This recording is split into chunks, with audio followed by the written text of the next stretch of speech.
نحمده ونصلي ونسلم على رسوله الكريم فأما بعد اعوذ بالله السميع العليم من الشیطان الرجیم بسم اللہ الرحمن الرحیم۔ پروگرام الرحیق المختوم کی 30ویں قسط کے ساتھ میں ہوں محمد عمر خان۔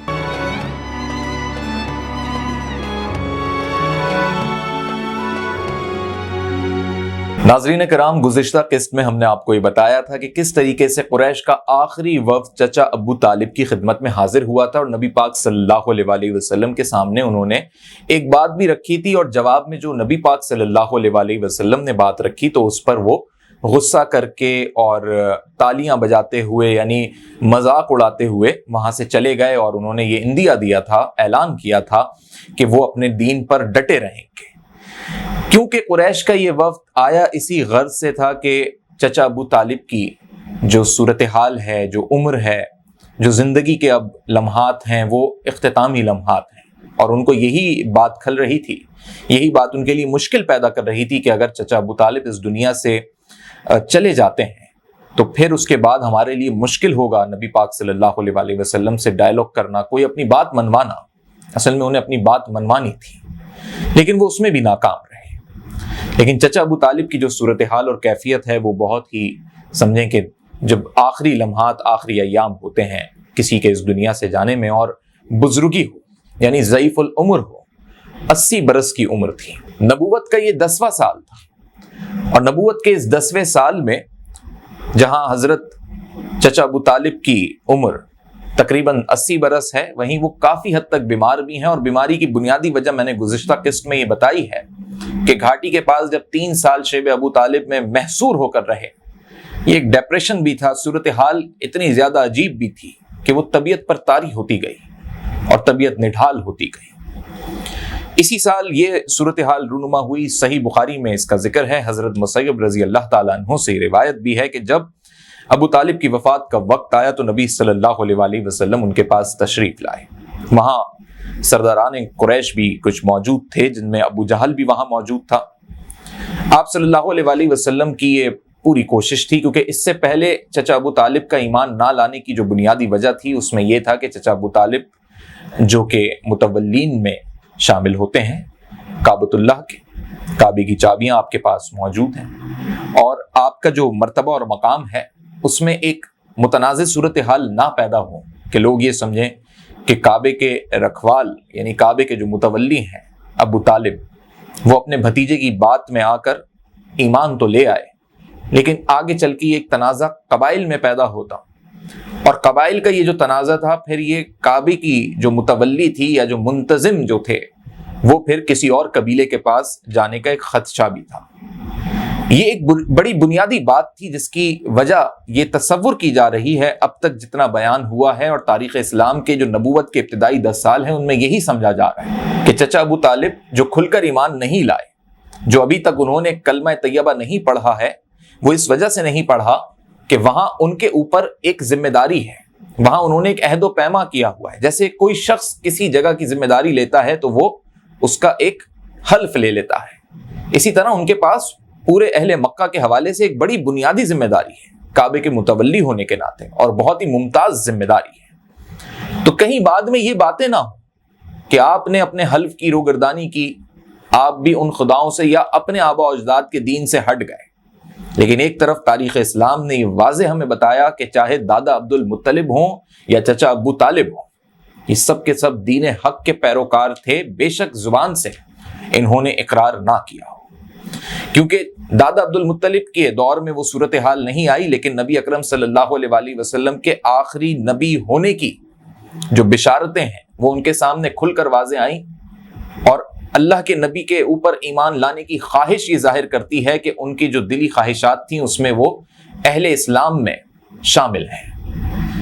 یہاں جو واقعہ ہے وہ تھوڑا سا مختلف ہے چچا ابو طالب کے معاملے میں۔ وہ اس طرح مختلف ہے کہ جب حضرت ابو طالب کا انتقال ہو رہا ہے، یعنی اب بالکل آخری لمحات ہیں، تو آپ صلی اللہ علیہ وسلم کی اب یہ بھرپور دلی خواہش ہے کہ ایک دفعہ بس چچا ابو طالب زبان سے اقرار کر لیں، تاکہ تاریخ میں یہ بات واضح ہو جائے، اہل اسلام اس بات کو جان لیں اور اہل مکہ بھی یہ جان لیں۔ دیکھیں اب ان کے پاس مزید آگے رسپانسبلٹیز تو رہی نہیں، چچا ابو طالب کے پاس اس دنیا سے انہوں نے چلے جانا ہے، تو اب نبی پاک صلی اللہ علیہ وآلہ وسلم کی بھی یہ خواہش ہے کہ اب چچا ابو طالب لا الہ الا اللہ محمد رسول اللہ کہتے ہیں، اور آپ صلی اللہ علیہ وآلہ وسلم اسی غرض سے اپنے چچا کی خدمت میں حاضر ہوئے۔ یہاں یہ بات بھی یاد رکھنے والی ہے کہ یہاں چچا بھتیجے کا تعلق رشتے کے طور پر تو ہے، لیکن یہ بالکل ایک باپ اور بیٹے والا معاملہ بھی ہے، کیونکہ چچا ابو طالب نے ہی آپ صلی اللہ علیہ وآلہ وسلم کی پرورش کی ہے۔ آپ صلی اللہ علیہ وآلہ وسلم کو اپنے ساتھ تجارت میں اس وقت شامل رکھا جب آپ صلی اللہ علیہ وآلہ وسلم بہت کم عمر تھے، یعنی آپ بالغ بھی نہیں ہوئے تھے، اور ہمیشہ اپنے بچوں سے بڑھ کے چاہا، اپنے بیٹے کی طرح سمجھا۔ کبھی بھتیجا تو جوانی کے بعد، نبوت کے اعلان کے بعد رشتے ظاہر کرنے کے طور پہ پکار کے کہتے تھے، لیکن بچپن میں ہمیشہ بیٹا بیٹا کہہ کے پکارا، ہمیشہ سر پر اس طرح ہاتھ رکھا، کیونکہ حضرت عبداللہ کا انتقال ہو گیا تھا۔ آپ صلی اللہ علیہ وآلہ وسلم یتیم تھے، حضرت بی بی آمنہ بھی جو ہیں اس دنیا سے جا چکی تھی، تو آپ خود کو تنہا نہ سمجھیں، بالکل اپنے لختے جگر کو، اپنے نبی پاک صلی اللہ علیہ وآلہ وسلم کو بیٹوں کی طرح رکھا۔ تو اب یہاں پر نبی پاک صلی اللہ علیہ وآلہ وسلم کی بھی وہی کیفیت تھی کہ جیسے کسی کا باپ اس کے سامنے آخری لمحات کی صورت میں ہو، دم اکھڑ رہا ہو، بات بھی مکمل انداز میں نہیں کہی جا رہی ہو، تو ایک بیٹے کی بھی اس وقت یہی خواہش ہوتی ہے کہ جو بہتر سے بہتر ہو جائے، جو میرے والد کے لیے اچھے سے اچھا ہو جائے۔ تو نبی پاک صلی اللہ علیہ وآلہ وسلم کی اس وقت یہی خواہش تھی کہ بس ایک دفعہ اقرار کر لیں، آنکھ کے اشارے سے کہہ دیں۔ اس میں دو میں آپ کے سامنے باتیں رکھنا چاہتا ہوں، کیونکہ اسلام کی یہ تاریخ ہے اور تاریخ سے ہٹ کے کوئی بات کہی نہیں جا سکتی، نہ میں اپنی جانب سے کوئی بات کہہ سکتا ہوں۔ تاریخ میں ایک بات یہ بڑی واضح ہے کہ اس وقت جو سرداران قریش تھے اس میں ابو جہل بھی وہاں موجود تھا اور عبداللہ بن امیہ بھی وہاں موجود تھا، اور یہ قصدن ابو طالب کو کہہ رہے تھے کہ کیا عبد المطلب کی ملت سے رخ پھیر لو گے، کیا بات سے پلٹ جاؤ گے، اپنے آبا و اجداد کے دین سے پلٹ جاؤ گے آخری وقت میں۔ یعنی یہ ایک طریقے کی پرووک کر رہے تھے سچویشن کو، اور انہیں قائل کر رہے تھے، ان کو بھی یہ تھا۔ دیکھیں اب سوچنے والی بات ہے کہ اگر یہ معمولی بات ہوتی تو ان لوگوں کا، ابو جہل کا یا پھر یہ عبداللہ بن امیہ کا یا دیگر سرداران قریش کا اس وقت وہاں موجود ہونا کیا بنتا ہے؟ یہ ظاہر کرتا ہے کہ اگر چچا ابو طالب بھی جاتے جاتے کلمہ حق کا اقرار کر جاتے تو یہ ان سرداران قریش کے منہ پہ ایک بڑا زوردار تماچا ہوتا، تاریخ اسلام میں ایک بہت بڑی سبقت مل جاتی۔ لیکن ان کی آخری روز تک یہ وہ کوشش تھی کہ انہوں نے چچا ابو طالب کو پہلے انہوں نے جو قبائل کے پریشر تھے اس سے روکا کہ آپ کی تو یہ رسپانسبلٹیز ہیں، اور یہ موازنہ کرتے رہے، جج کرتے رہے چچا ابو طالب کو، کیونکہ اگر چچا ابو طالب بھی اس وقت دائرہ اسلام میں آ جاتے تو پھر جو پروٹیکشن شیلڈ بن کے وہ رسول اکرم صلی اللہ علیہ وآلہ وسلم کی سامنے کھڑے تھے، عبد مناف کو پورا انہوں نے جوڑا۔ یہ بہت بڑی تاریخی بات ہے کہ چچا ابو طالب نے عبد مناف کو جوڑا، اور عبد المطلب اور اہل قریش کے جو دیگر افراد تھے، دیگر قبائل تھے، ان سب کو ایک ساتھ کیا کہ ہم سب ایک ہی ہیں نا، ہم تو ہیں ہی سب عبد مناف کی اولاد ہیں۔ تو نبی اکرم صلی اللہ علیہ وآلہ وسلم کی حفاظت کی ذمہ داری ہم پر بنتی ہے، کیونکہ نبی پاک صلی اللہ علیہ وآلہ وسلم ہمارے قبیلے میں سے ہیں۔ تو ان کو یہ بات بڑی بری لگتی تھی کہ عبد المطلب کام تو سارے مسلمانوں کو پروٹیکشن دینے والے، نبی اکرم صلی اللہ علیہ وآلہ وسلم کی حمایت والے، شیب ابی طالب میں پناہ دینے والے، ہر وہ کام کر رہے ہیں، اور جب ہم ان کے اوپر کوئی بھی تنقید کرتے ہیں تو وہاں وہ یہ نہیں کہتے کہ میں دائرہ اسلام میں آگے اس لیے کہ کام کر رہا ہوں، وہاں وہ یہ کہتے ہیں کہ میں چچا ہوں، اس کا والد ہوں، میرے خاندان کا فرد ہے۔ وہاں وہ قبائلی رشتہ جوڑ دیتے ہیں، اور عرب کے قبیلوں کے اندر یہ بات بڑی سمجھی جاتی تھی، جنگیں ہو جاتی تھیں ان باتوں پہ۔ اگر قبیلے کے ایک فرد کو کوئی نقصان پہنچائے گا تو پورا قبیلہ اس کے ساتھ کھڑا ہوگا۔ یہ ایکائی اور اتحاد دوسری قوموں میں آپ کو نہیں ملے گا، لیکن آج بھی عرب کے اندر یہ ایکائی اور اتحاد ہے۔ تو اس بنیاد پہ جتنا ممکن ہو سکا چچا ابو طالب نے رسول اکرم صلی اللہ علیہ وآلہ وسلم کا ساتھ دیا۔ اب اگر اختتامی ایام میں اور بالکل آخری لمحات میں چچا ابو طالب اقرار اسلام کر جاتے، قبول اسلام ہو جاتا،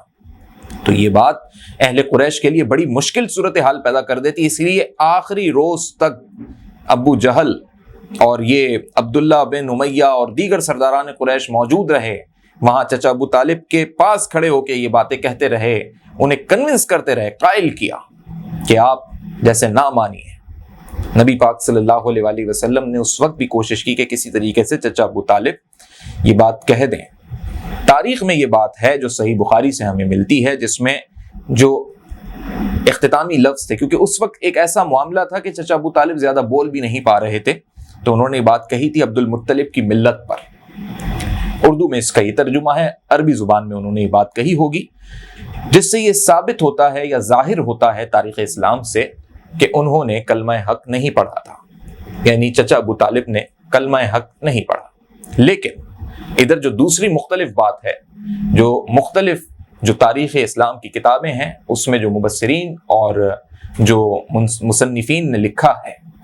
وہ اس طرح سے لکھا ہے کہ نبی اکرم صلی اللہ علیہ وسلم کی جس حد تک انہوں نے خدمت بھی کی، تحفظ بھی دیا، مدد بھی کی، اسلام کے لیے وہ ایک شیلٹر بھی بنے، تو جب نبی اکرم، کیونکہ اس وقت ان سے بہت زیادہ بات بھی نہیں ہو پا رہی تھی، تو ایک جانب انہوں نے پلکوں کا اشارہ بھی کیا، اور اس سے یہ بات جوڑنے والوں نے یا کہنے والوں نے اس طرح بھی ثابت کرنے کی کوشش کی ہے کہ جو بات نبی اکرم صلی اللہ علیہ وسلم کہلوانا چاہ رہے تھے، یعنی کلمہ پڑھوانا چاہ رہے تھے، تو دل سے انہوں نے قبول کر لیا تھا، صرف زبان سے اقرار نہیں کیا تھا۔ اب یہاں بڑی سمجھنے والی بات ہے کہ اللہ رب العزت کا جو دین ہے اور جو اس وقت چچا ابو طالب کی صورتحال ہے، یہاں یہ وہ والی صورتحال ہے جو قرآن مجید میں مختلف صورتوں میں، آیتوں میں بھی واضح ہے، کہ جو لوگ سورہ ممتحنہ کی ایک آیت میں بھی اللہ رب العزت نے اپنا یہ کلام فرمایا ہے کہ جو دین اسلام کو دل سے مان چکے ہیں وہ پھر مدینے کی طرف آ جائیں، اس طریقے کی بات سورہ ممتحنہ میں بھی موجود ہے۔ تو اگر چچا ابو طالب دل سے نہیں مانے ہوتے، سوال یہاں یہ ہے، تو رسول اکرم صلی اللہ علیہ وسلم کی دین اسلام کی اتنی مدد کیوں کر رہے تھے؟ کیا بات صرف قبیلے کی حد تک تھی؟ اگر صرف بات قبیلے کی حد تک ہوتی تو ایک جگہ پہ آ کے چچا ابو طالب بھی جو پیشکشیں اہل قریش اور مشرکین لا رہے تھے وہ ان کے ساتھ شامل ہو جاتے، وہ بیچ میں نہ تو ثالث کا کردار ادا کرتے، نہ ان کی پوزیشن کوئی ایسی ہوتی کہ وہ حمایت میں رسول اللہ صلی اللہ علیہ وسلم کی بولتے، لیکن انہوں نے آپ صلی اللہ علیہ وسلم کی ہر لمحہ حمایت کی۔ بے شک انہوں نے تاریخ اسلام کے جو شواہد ہمیں ملتے ہیں، جو روایتیں ہمیں ملتی ہیں، اس میں اقرار نہیں کیا، انہوں نے کلمہ حق پڑھا نہیں کیا، لیکن دل سے انہوں نے اسلام کو برتر جانا، دل سے انہوں نے نبی پاک صلی اللہ علیہ وسلم کو اللہ کا رسول مانا، جب ہی انہوں نے آپ صلی اللہ علیہ وسلم کے لیے جو کچھ ہو سکا وہ کیا، ہر لحاظ سے کیا۔ یہاں یہ بات بھی آپ کو بتانا ضروری ہے، جو کہ ایک روایت ہی ہے صحیح بخاری میں، حضرت عباس بن عبد المطلب سے، یعنی یہ بھی آپ صلی اللہ علیہ وسلم کے چچا ہیں، حضرت عباس۔ حضرت عباس نے ایک دفعہ آپ صلی اللہ علیہ وسلم سے پوچھا کہ یا رسول اللہ صلی اللہ علیہ وسلم، آپ اپنے چچا کے لیے کیا کام آ سکیں گے؟ آپ صلی اللہ علیہ وسلم سے حضرت عباس نے سوال کیا کہ آپ ابو طالب کے کیا کام آ سکیں گے؟ اب تو وہ اس دنیا سے جا چکے ہیں، اور انہوں نے آپ کی حفاظت بھی کی، انہوں نے آپ کے لیے جو کچھ کیا وہ کسی سے ڈھکا چھپا نہیں ہے، بلکہ یہ بات سب سمجھتے ہیں کہ کئی ایسے مواقع آئے جس پہ چچا ابو طالب ڈھال بن کر کھڑے ہو گئے، جس میں آپ صلی اللہ علیہ وسلم کی جان کو خطرات تک آئے۔ تو جب حضرت عباس نے یہ بات پوچھی تو آپ صلی اللہ علیہ وسلم نے یہ بات بتائی، اور ابو سعید خدری رضی اللہ تعالیٰ عنہ کا یہ بیان ہے کہ ایک مرتبہ تذکرہ بھی ہوا تھا بعد میں چچا ابو طالب کے حوالے سے، تب بھی آپ صلی اللہ علیہ وسلم نے یہ بات بتائی تھی کہ ممکن ہے کہ قیامت کے دن انہیں میری شفاعت کا فائدہ پہنچے۔ یہ نبی پاک صلی اللہ علیہ وسلم کی وہ بات ہے جس میں آپ صلی اللہ علیہ وسلم نے یہ اپنی شفاعت سے اس بات کو جوڑا کہ ممکن ہے کہ ابو طالب کو آپ صلی اللہ علیہ وسلم کی شفاعت سے فائدہ پہنچے۔ لیکن انہی روایتوں میں آگے کی باتوں میں یہ بات بھی شامل ہے کہ وہ جہنم کے ایک ایسے جگہ پر ہیں یا ہوں گے کہ اگر میں نہیں ہوتا، یعنی نبی پاک صلی اللہ علیہ وسلم کی شفاعت نہ ہوتی تو شاید وہ بہت زیادہ دردناک عذاب میں ہوتے، لیکن چونکہ میں ان کا بھتیجا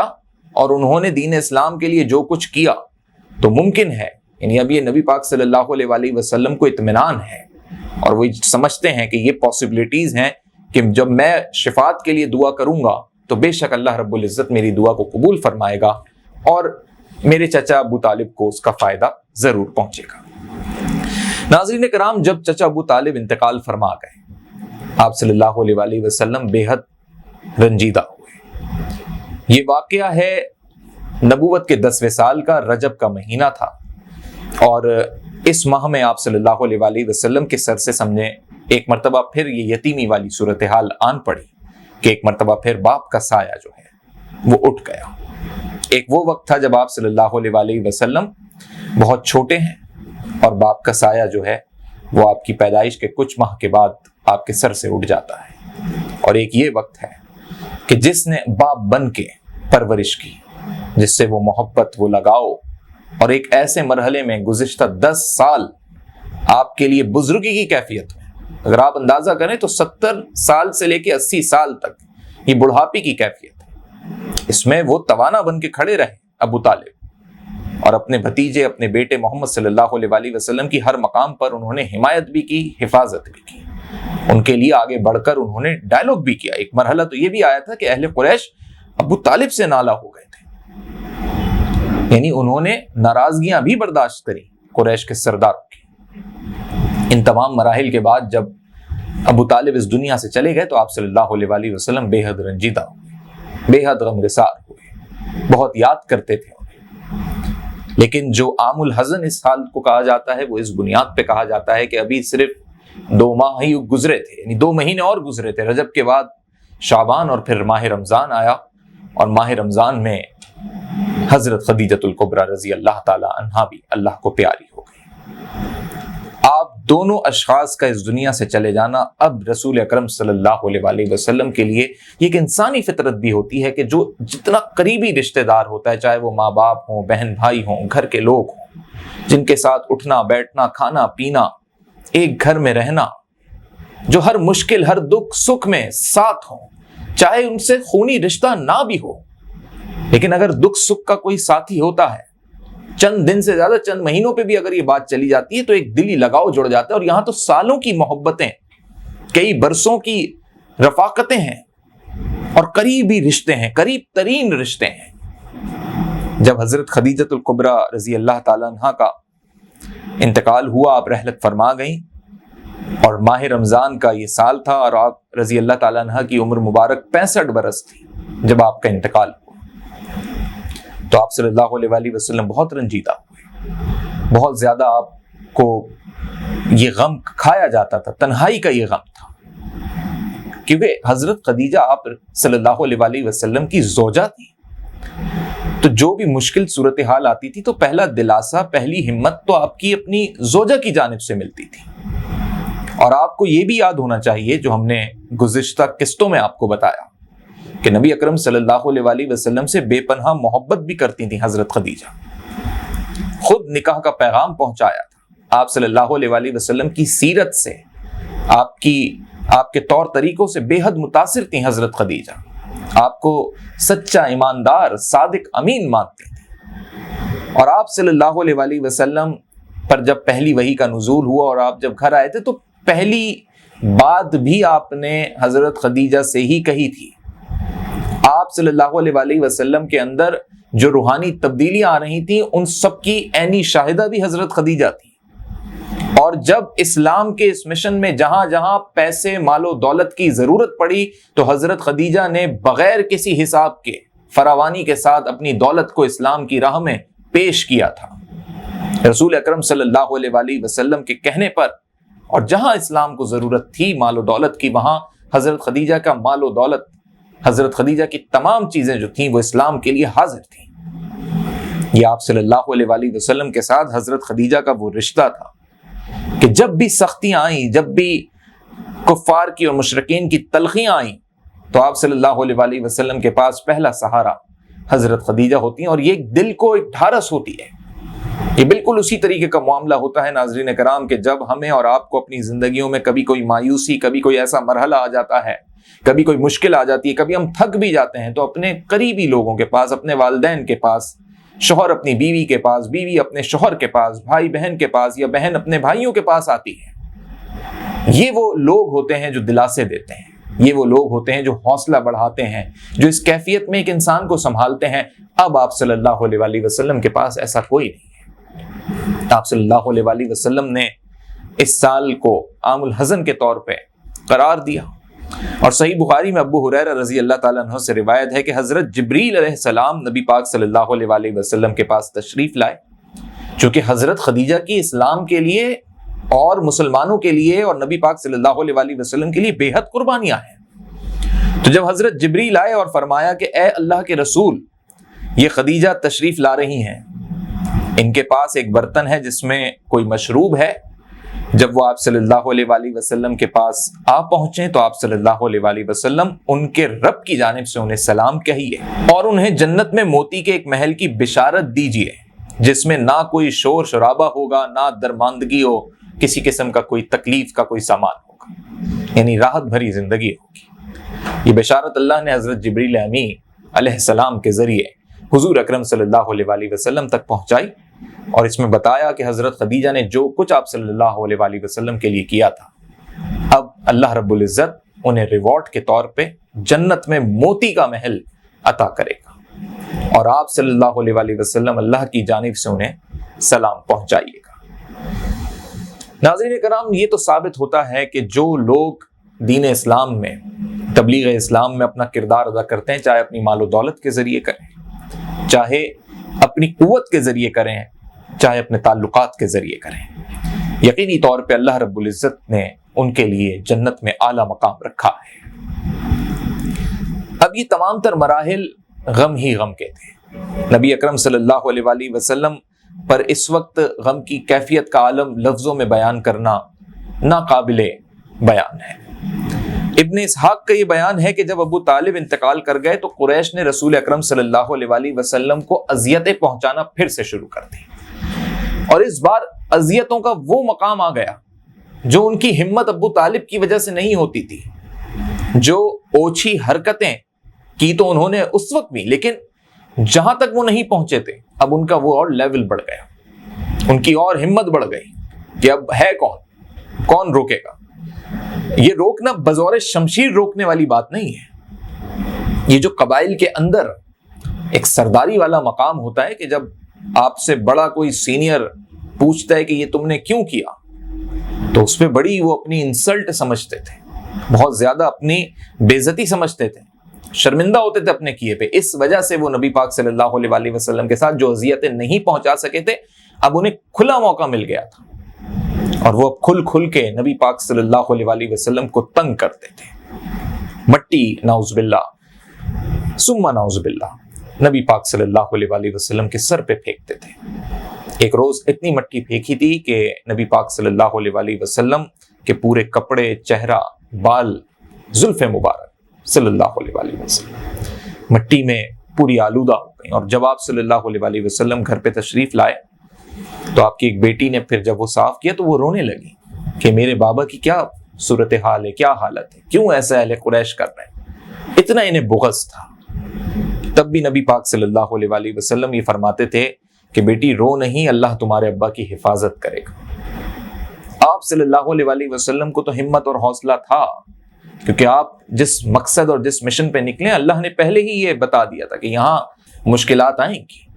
یہاں جان کو بھی خطرہ ہوگا، اپنے سگے جو ہیں وہ دشمن بنیں گے، اور وہی سب کچھ ہوا۔ تو یہ بڑی ہمت والا کام تھا، یہ عام انسان کے بس کی بات نہیں تھی۔ یہ نبی پاک صلی اللہ علیہ وسلم کو اللہ نے جو ہمت اور حوصلہ دیا تو آپ صلی اللہ علیہ وسلم نے اتنا برداشت کیا کہ سائیکالوجیکلی بھی کوئی عام انسان اتنا برداشت نہیں کر سکے گا۔ لیکن اللہ کے دین کی وجہ سے، کیونکہ آپ صلی اللہ علیہ وسلم کا ذاتی تو کوئی ایسا معاملہ تھا نہیں کہ کسی سے ذاتی کوئی دشمنی ہو، یا اپنی ذات کے لیے کوئی کام کر رہے ہوں، یا یہ تبلیغ اسلام یا یہ جو پوری کوشش ہو رہی ہے اس میں کوئی ذاتی فوائد تو ہے ہی نہیں، یہ تو فقط اللہ کے لیے، اللہ کے دین کے لیے آپ صلی اللہ علیہ وسلم نے اپنا گھر، اپنی تمام چیزیں قربان کر دی، اور کیا کیا مشکلات نہیں سہی جو ہم نے آپ کو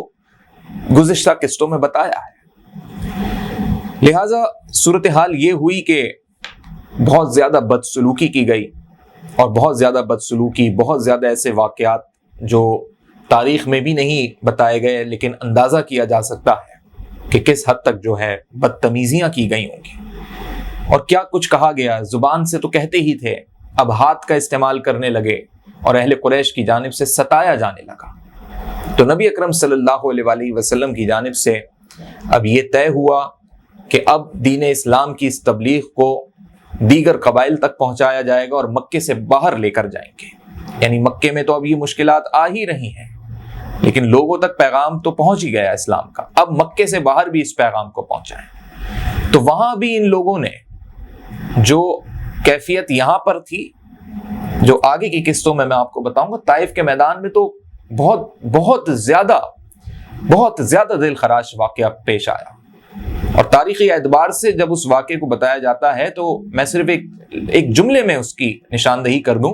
کہ اتنے پتھر برسائے گئے کہ آپ صلی اللہ علیہ وآلہ وسلم لہو لہان ہو گئے، اور نالین مبارک پورے آپ کے خون سے بھر گئی۔ اللہ اکبر! وہ نبی جس کے لیے اللہ رب العزت نے ساری کائنات بنائی، تمام کائنات، تمام جہان بنائے، یعنی تمام چیزیں تخلیق ہی رسول اللہ صلی اللہ علیہ وآلہ وسلم کی وجہ سے ہوئی، اور پھر اب نہ چچا ابو طالب ہیں اور نہ حضرت خدیجۃ الکبریٰ رضی اللہ تعالیٰ عنہا ہیں۔ اسی سال ماہ شوال کا جب وقت آیا تو آپ صلی اللہ علیہ وآلہ وسلم نے دوسرا نکاح کیا، اور یہ شادی آپ کی ہوئی حضرت سودا رضی اللہ تعالیٰ عنہا سے، اور حضرت خدیجہ کے بعد حضرت سودا آپ کی پہلی بیوی ہیں۔ حضرت سودا پہلے سکران بن عمر کے نکاح میں تھیں۔ حضرت سکران رضی اللہ تعالیٰ عنہ بھی صحابہ کرام میں شامل ہوتے ہیں، لیکن تاریخ میں یہ بتایا جاتا ہے کہ حضرت سودا نے انہی کی رفاقت میں حبشہ کی جانب ہجرت کی تھی، لیکن اسی ہجرت کے بعد یا مکہ آتے ہوئے ان کے شوہر کا انتقال ہو گیا تھا، اور جب حضرت سودا کی عدت مکمل ہو گئی، یہاں یہ بات بڑی سمجھنے والی ہے کہ عدت کا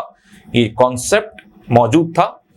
اور اسلام نے ہی عدت کا یہ کانسیپٹ دیا، جس میں جب عدت مکمل ہو گئی تو پھر اس کے بعد آپ صلی اللہ علیہ وآلہ وسلم کی جانب سے نکاح کا یہ پیغام بھیجا گیا، اور پھر آپ صلی اللہ علیہ وآلہ وسلم کی حضرت سودا رضی اللہ تعالی عنہا سے شادی ہوئی۔ اس کے بعد آپ صلی اللہ علیہ وآلہ وسلم نے جو تبلیغ کا سلسلہ آگے بڑھانا تھا وہ اب مکہ سے باہر جانا شروع ہوا، اور آگے کی قسط میں ناظرین ہم آپ کو بتائیں گے کہ جو مکہ کے بعد مکہ سے باہر یا دیگر قبائل میں جو اب تبلیغ کا سلسلہ شروع ہو رہا ہے اور آپ صلی اللہ علیہ وآلہ وسلم وہاں جائیں گے، وہاں کتنی مشکلات درپیش ہوئی، وہاں کتنی زیادہ اذیتیں ملی، وہاں کتنا مشکل مرحلہ آیا، اور کس طرح ثابت قدمی سے آپ صلی اللہ علیہ وآلہ وسلم نے تبلیغ کا کام جو ہے وہ جاری رکھا۔ یہ ایک بہت بڑی جاں فشانی تھی، بہت بڑی ہمت تھی، کیونکہ خود آپ صلی اللہ علیہ وآلہ وسلم کی عمر مبارک اب 50 برس ہو چکی ہے۔ تو یہ آپ کو آگے کی قسط میں بتایا جائے گا۔ اس قسط میں جانے انجانے میں بیان کرتے ہوئے اگر کوئی غلطی مجھ سے سرزد ہوئی ہے تو میں اللہ کے حضور معافی کا طلبگار ہوں۔ السلام علیکم ورحمۃ اللہ۔